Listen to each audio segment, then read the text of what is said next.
ఈ నీళ్ల కోసం 15 కిలోమీటర్ల అవతలకి వెళ్ళామంటే నమ్ముతారా?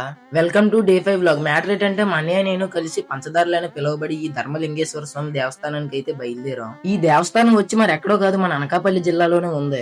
ఈ అతి పురాతనమైన గుడిని ద్వాపర యుగంలో పాండవులు కట్టిన గుడిగా ప్రజలు నమ్ముతారు.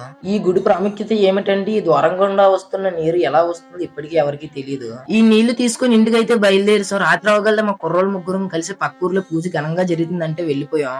ఇంతకీ ఈ నీళ్లు ఎందుకో చెప్పలేదు కదా. అదే మామ, ఈ రోజు వచ్చేసి దేవీ నవరాత్రుల్లో 5వ రోజు కదా, అదే మన దుర్గాదేవి రోజు. దుర్గాదేవిని ఈ రోజు శ్రీ మహాలక్ష్మి దేవి స్వరూపంగా పూజిస్తారు.